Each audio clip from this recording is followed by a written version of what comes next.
Shalom, damai di hati, bersyukur kepada Tuhan Yesus, karena Tuhan Yesus sangat baik dalam kehidupan kami semua, sehingga pada kesempatan yang indah ini, Tuhan masih memberikan waktu dan kesempatan, sehingga orang boleh beribadah bersama-sama.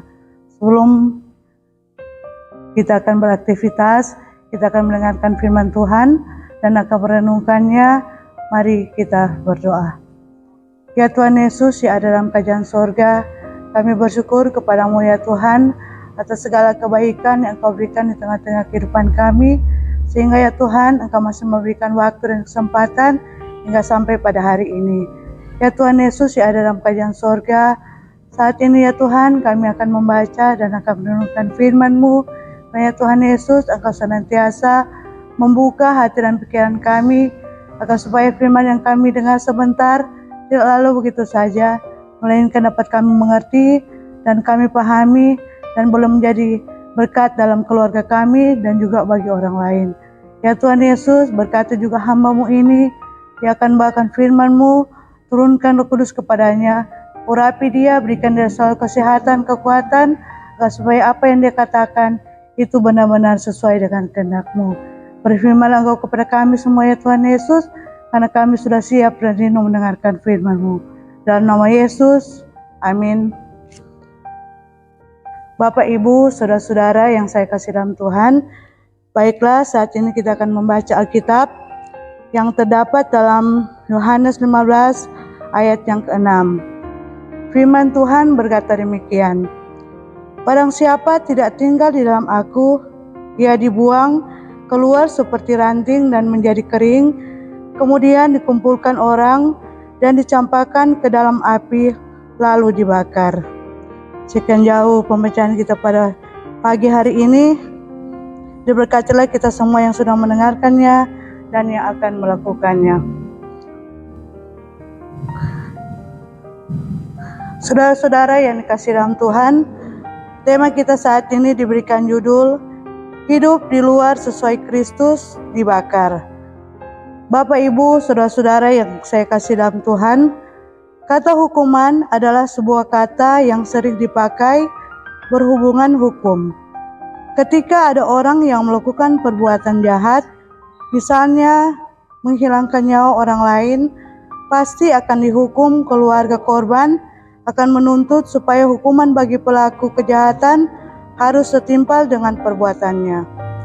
Hukuman dihubungkan dengan efek jerah, artinya para pelaku dan orang lain yang menyaksikan tidak akan berbuat hal yang sama lagi sebab berat hukumannya. Perlakuan jahat terhadap orang lain adalah suatu tindakan di luar kehendak Tuhan Allah. Perilaku tersebut adalah yang dikatakan oleh orang yang tinggal di luar Yesus Kristus.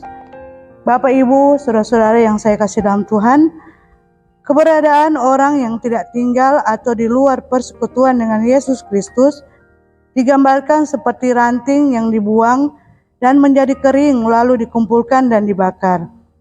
Pembakaran ini merupakan hukuman yang membinasakan terhadap ranting yang tidak berbuah. Api menghanguskan ranting-ranting yang tidak menghasilkan buah.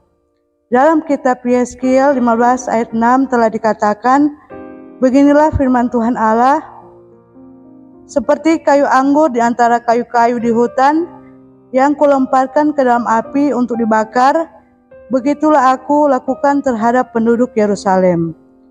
Tinggal di dalam Yesus Kristus menggambarkan suatu hubungan yang dekat, erat dan melekat. Orang yang tinggal di dalam Yesus Kristus tandanya selalu taat pada perintahnya, hidup mengikuti teladannya. Mereka yang tidak tinggal di dalam Yesus Kristus akan memperoleh hukuman kebinasaan kekal. Bapak, Ibu yang saya kasih dalam Tuhan, kita diajak sebagai keluarga Kristen untuk tetap tinggal di dalam Yesus Kristus, supaya hidup kita selalu terhubung dengan sumber yang menghidupkan dan tidak menjadi kering dan dibuang ke dalam api. Ada banyak orang yang lebih suka memilih mengikuti kata hati sendiri, keinginan daging, karena terasa lebih menguntungkan daripada mengikuti kehendak firman. Firman Tuhan Allah berkata, "Rancanganku bukanlah rancanganmu, Artinya, apa yang kita rencanakan, pikirkan belum tentu sesuai dengan kehendak Tuhan Allah. Siapa yang tak berada dalam persekutuan dengannya, pasti akan mengalami kesengsaraan kekal. Sebaiknya kita menghindari pergerakan kehidupan yang menuju pada kebinasaan. Amin. Mari kita berdoa. Terima kasih ya Tuhan Yesus atas segala firman yang sudah kami sampaikan tadi ya Tuhan.